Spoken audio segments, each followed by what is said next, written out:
Hi friends, ನಮಸ್ತೆ ಎಲ್ರಿಗೂ. ಇವತ್ತು ನಾನು ತುಂಬಾ ಸಿಂಪಲ್ಲಾಗಿ ರುಚಿಯಾದಂಥ ಬೇಳೆ ರಸಮ್ ಯಾವ ರೀತಿ ಮಾಡೋದಂತ ತೋರಿಸ್ಕೊಡ್ತಾ ಇದ್ದೀನಿ. ಈ ಮಳೆ ಚಳಿಗೆ ಈ ರೀತಿ ಬಿಸಿಯಾಗಿ ಒಂದು ರಸಮ್ ಇದ್ಬಿಟ್ರೆ ಹೊಟ್ಟೆ ತುಂಬ ಊಟ ಮಾಡ್ತಾರೆ, ಅಷ್ಟು ಚೆನ್ನಾಗಿರುತ್ತೆ. ಇದನ್ನು ಮಾಡ್ಕೊಳ್ಳೋದಕ್ಕೆ ಮೊದಲು ಒಂದು ಕುಕ್ಕರ್ಗೆ ಇಲ್ಲಿ ನಾನು ಒಂದು ಮೈಸೂರು ಬೇಳೆ ಒಂದು 2 ಇಡಿ ಆಗೋಷ್ಟು ಹಾಕ್ಕೊಳ್ತಾ ಇದ್ದೀನಿ. ನೀವು ಬೇಕಿದ್ರೆ ತೊಗರಿ ಬೇಳೆ, ಹೆಸರು ಬೇಳೆ ಕೂಡ ಹಾಕೋಬಹುದು. ನಾನಿಲ್ಲಿ ಒಂದು 2 ಇಡಿ ಆಗೋಷ್ಟು ಮೈಸೂರು ಬೇಳೆನ ಚೆನ್ನಾಗಿ ತೊಳ್ಕೊಂಡು ಅದಕ್ಕೆ ಮೀಡಿಯಮ್ ಸೈಜ್ದು 3 ಟೊಮೊಟೊ ಕಟ್ ಮಾಡಿ ಹಾಕ್ಕೊಂಡು ಒಂದು 1/4 ಲೀಟ್ರ್ ಆಗೋಷ್ಟು ನೀರು ಹಾಕ್ಕೊಳ್ತಾ ಇದ್ದೀನಿ. ಒಂದು ಅರ್ಧ ಸ್ಪೂನ್ ಆಗೋಷ್ಟು ಅರಿಶಿಣದ ಪುಡಿ ಹಾಕ್ಕೊಂಡು ಇದನ್ನು ಒಂದು 3ರಿಂದ 4 ವಿಸಿಲ್ ಕೂಗಿಸ್ಕೊತೀನಿ. ಅಂದರೆ ಬೇಳೆ ಎಲ್ಲ ಸ್ವಲ್ಪ ಸಾಫ್ಟ್ ಆಗಬೇಕು, ಅಲ್ಲಿವರೆಗೂ ಇದನ್ನು ಬೇಯಿಸ್ಕೊಳ್ತೀನಿ. ಇದು ಬೇಯೋಷ್ಟರಲ್ಲಿ 1 ಸ್ಪೂನ್ ಕಾಳು ಮೆಣಸು, 1 ಸ್ಪೂನ್ ಆಗೋಷ್ಟು ಜೀರಿಗೆನ ಕುಟ್ಟಿ ಪುಡಿ ಮಾಡಿ ಇಟ್ಕೊಳ್ತೀನಿ. ಇವಾಗ ನೀವು ಇಲ್ಲಿ ನೋಡ್ಬೋದು, ಒಂದು 3-4 ವಿಸಿಲ್ ನಾನಿಲ್ಲಿ ಕೂಗಿಸ್ಕೊಂಡಿದ್ದೀನಿ. ಚೆನ್ನಾಗಿ ಬೇಳೆ ಎಲ್ಲ ಸಾಫ್ಟಾಗಿ ಬೆಂದೋಗಿದೆ. ಈ ಬೇಳೆ ರಸಮ್ ಮಾಡೋವಾಗ ಈ ರೀತಿ ಬೇಳೆ ಫುಲ್ಲು ಸಾಫ್ಟಾಗಿ ಬೇಯಿಸ್ಕೋಬೇಕು. ಆ ರೀತಿ ಬೇಯಿಸ್ಕೊಂಡ್ರೆ ರಸಮ್ ಅನ್ನೋದು ಚೆನ್ನಾಗಿ ಬರುತ್ತೆ.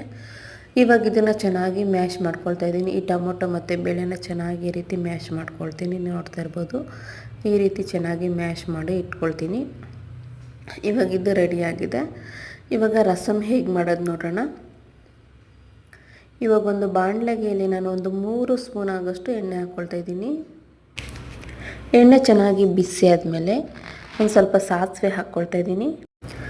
ಸ್ವಲ್ಪ ಕರಿಬೇವು, ಒಂದು 3ರಿಂದ 4 ಬ್ಯಾಡಗಿ ಮೆಣಸಿನ್ಕಾಯಿ ಈ ರೀತಿ ಕಟ್ ಮಾಡಿ ಹಾಕ್ಕೊಳ್ತಾ ಇದ್ದೀನಿ. 1 ಗಡ್ಡೆ ಆಗೋಷ್ಟು ಬೆಳ್ಳುಳ್ಳಿನ ಸಿಪ್ಪೆ ಸಮೇತ ಜಜ್ಜಿಬಿಟ್ಟು ಹಾಕ್ಕೊಂಡು ಈ ಬೆಳ್ಳುಳ್ಳಿ ಎಲ್ಲ ಸ್ವಲ್ಪ ಚೆನ್ನಾಗಿ ಕಲರ್ ಚೇಂಜ್ ಆಗೋವರೆಗೂ ಇದನ್ನು ಚೆನ್ನಾಗಿ ಫ್ರೈ ಮಾಡ್ಕೊಳ್ತಾ ಇದ್ದೀನಿ. ಈ ರೀತಿ ಒಗ್ಗರಣೆ ಎಲ್ಲ ಚೆನ್ನಾಗಿ ಫ್ರೈ ಆದಮೇಲೆ ಇವಾಗ ಇದಕ್ಕೆ ಒಂದು ಚಿಟಿಕೆ ಆಗೋಷ್ಟು ಹಿಂಗೆ ಹಾಕ್ಕೊಂಡು ಚೆನ್ನಾಗಿ ಮಿಕ್ಸ್ ಮಾಡ್ಕೊಳ್ತಾ ಫ್ರೈ ಮಾಡ್ಕೊಳ್ತೀನಿ.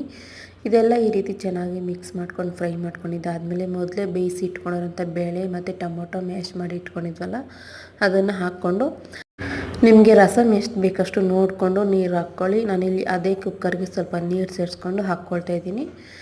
ಇವಾಗ ಇದಕ್ಕೆ ನಾನು 1 ಸ್ಪೂನ್ ಆಗೋಷ್ಟು ಬೇಳೆ ಸಾಂಬಾರು ಪುಡಿ ಹಾಕ್ಕೊಳ್ತಾ ಇದ್ದೀನಿ. ಹಾಗೆ ರುಚಿಗೆ ಎಷ್ಟು ಬೇಕಷ್ಟು ಉಪ್ಪು ಸೇರಿಸ್ಕೊಂಡು ಚೆನ್ನಾಗಿ ಮಿಕ್ಸ್ ಮಾಡ್ಕೊಳ್ತಾ ಇದ್ದೀನಿ. ನೀವು ಬೇಳೆ ಸಾಂಬಾರು ಪುಡಿ ಬದಲು ರಸಮ್ ಪೌಡರ್ ಬರುತ್ತಲ್ಲ ಅದು ಕೂಡ ಹಾಕ್ಕೋಬಹುದು. ನಾನು ಮನೆಯಲ್ಲೇ ಮಾಡಿಟ್ಕೊಂಡಿರೋಂಥ ಬೇಳೆ ಸಾಂಬಾರು ಪುಡಿ ಹಾಕ್ಕೊಳ್ತಾ ಇದ್ದೀನಿ. ತುಂಬ ಚೆನ್ನಾಗಿರುತ್ತೆ. ಇದೆಲ್ಲ ಚೆನ್ನಾಗಿ ರೀತಿ ಮಿಕ್ಸ್ ಮಾಡಿಕೊಂಡು ಒಂದು ಪ್ಲೇಟ್ ಮುಚ್ಚಿ ಒಂದು 5 ನಿಮಿಷ ಚೆನ್ನಾಗಿ ಬೇಯಿಸ್ಕೊಳ್ತೀನಿ. ಇಲ್ಲಿ ನಾನು ಲೋ ಫ್ಲೇಮಲ್ಲೇ ಒಂದು 5 ನಿಮಿಷದವರೆಗೂ ಚೆನ್ನಾಗಿ ಬೇಯಿಸ್ಕೊಂಡಿದ್ದೀನಿ. ನೋಡ್ತಾ ಇರ್ಬೋದು ಯಾವ ರೀತಿ ಆಗಿದೆ ಅಂದ್ಬಿಟ್ಟು.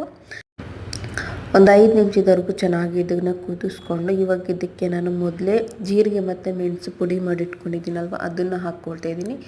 1 ಸ್ಪೂನ್ ಆಗೋಷ್ಟು ಜೀರಿಗೆ, 1 ಸ್ಪೂನ್ ಆಗೋಷ್ಟು ಮೆಣಸು ತಗೊಂಡು ಪುಡಿ ಮಾಡಿ ಇಟ್ಕೊಂಡಿರೋದು ಹಾಕ್ಕೊಂಡು ಕಟ್ ಮಾಡಿ ಇಟ್ಕೊಂಡಿರೋಂಥ ಕೊತ್ತಂಬರಿ ಸೊಪ್ಪು ಹಾಕ್ಕೊಂಡು ಮಿಕ್ಸ್ ಮಾಡಿಕೊಂಡು ಸ್ಟವ್ ಆಫ್ ಮಾಡ್ಕೊಳ್ತಾ ಇದ್ದೀನಿ.